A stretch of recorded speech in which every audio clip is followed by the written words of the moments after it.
Hey, yo, turn the piano up. Hey guys, it's Pearly Whites. So today I'm going to be talking about something really basic right now. Just something basic in the terms of dental care. So pretty much I'm just going to be talking about what kind of toothbrush you guys should be using and what kind of toothpaste you guys should be using. So I know I'm not some like expert dentist or anything, or I'm not some expert on teeth or something, but it's just like a few guidelines and stuff that I've researched and I just collected some information about, and so it is reliable. Like, I have my sources, so it's not like I'm misleading you in the wrong direction. Okay, so first we're gonna be talking about toothbrushes. So pretty much, I know it doesn't really matter all that much what kind of toothbrush you use. Like, it's not like you're gonna get like perfectly white, perfect teeth just from the type of toothbrush. But in terms of getting like a healthier and a cleaner mouth, then you should pretty much pick the toothbrush that is designed for like your personal needs. If you have personal needs for your teeth, specific needs or anything.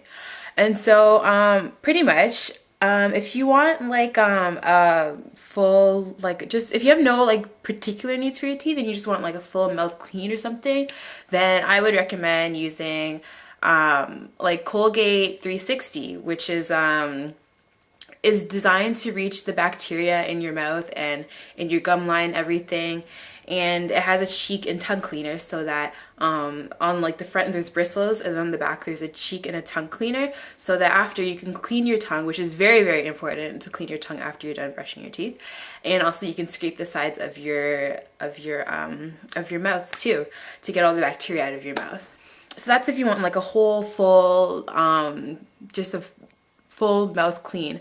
And also second, if you have a specific need for your mouth, as if you want fresher breath, you have a problem with bad breath or anything, then I recommend you should use the Colgate Max Fresh toothbrush, which has a texturized tongue freshener and a gentle scraper on the back. And so that what that does is that cleans all the odor from your mouth and allows your mouth to be just a fresher breath.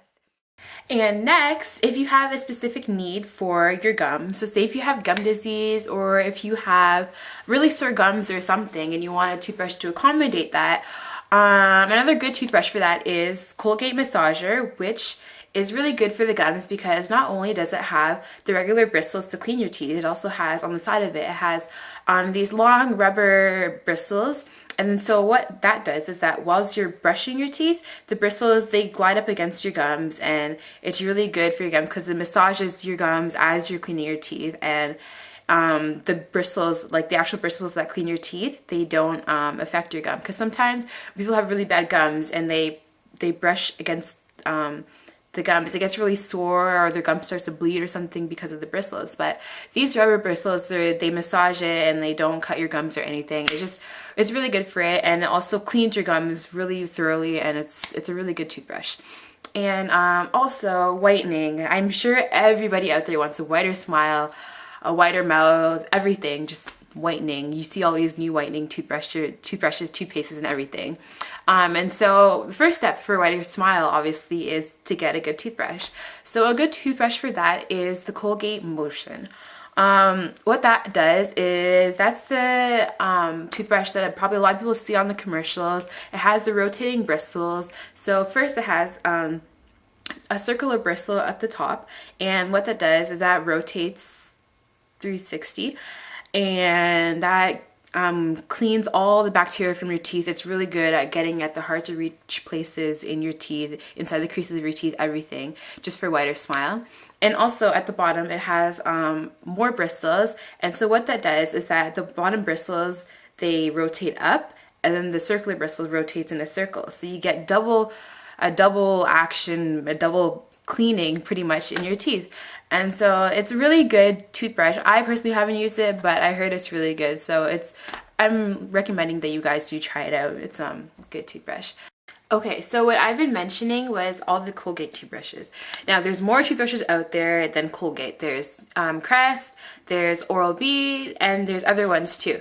So for me personally, my choice is Oral-B. I love Oral-B. I pretty much just like it just because I just feel like it's actually effective. Like, it gives you a full cleaning of your mouth, and the bristles are just, I just find the bristles that they just clean a bit better than Colgate. That's just my opinion though. I'm not trying to force my opinion on anyone else, but that's just my opinion. And also Oral-B is dentist recommended, so not saying anything in particular, but I'm just saying. But just like Colgate, Oral-B has specific toothbrushes for specific needs for your mouth. Like there's ones for whitening, there's ones for like gums and everything. But it also has different ones, such as for people with braces, crowns, anything.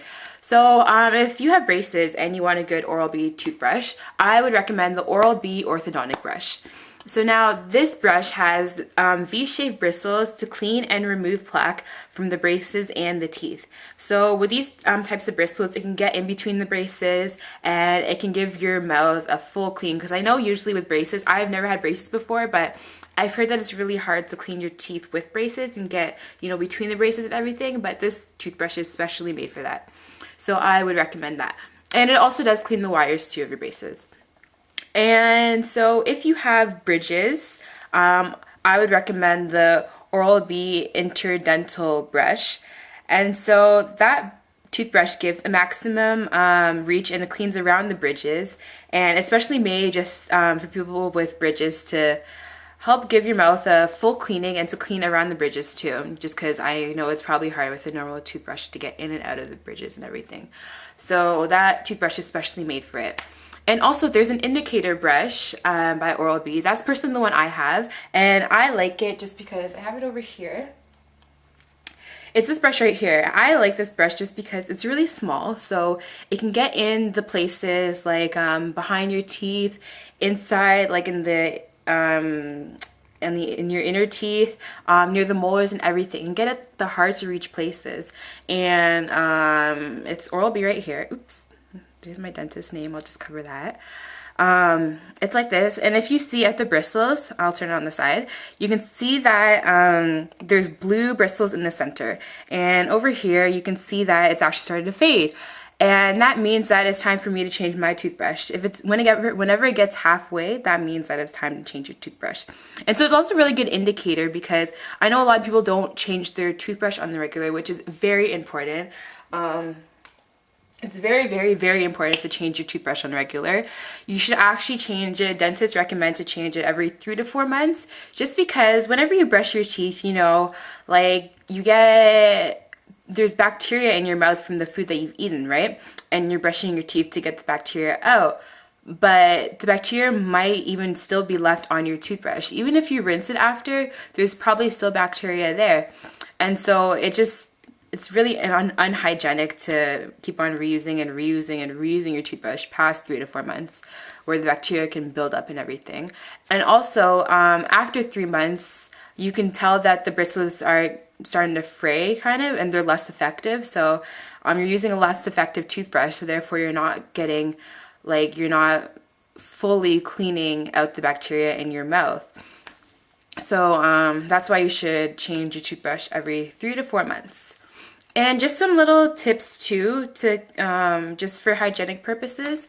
You should always keep your toothbrush in an open environment at your house. You should never keep it in a closed container or anything, because closed container, that's when bacteria comes, and your toothbrush might even still be damp too, like after you rinse it. And so if it's a damp toothbrush and you keep it in a closed container, bacteria can like grow on it and everything, and you're putting that back in your mouth, so it's kind of nasty. But also, that being said, when traveling, you should actually keep it in a closed container. Only when traveling though, just because if you just throw it in your luggage, you know, and it's rubbing against your clothes, you don't know what's on your clothes, and then again, bacteria. You just have to be really careful with your toothbrush, just because you're directly putting it in your mouth, so you don't want to directly put bacteria in your mouth, where bacteria can grow, when you can get sick, and so on and so on. And also, after you're sick too, you should always change your toothbrush. That's like a must. Just because whenever you're sick and you use your toothbrush, if you have like a flu or something, or like a virus or anything, that virus or flu, whatever, the bacteria, it can get in your toothbrush, And even if you rinse it, it could still be there. You know, bacteria, it takes a lot to kill them.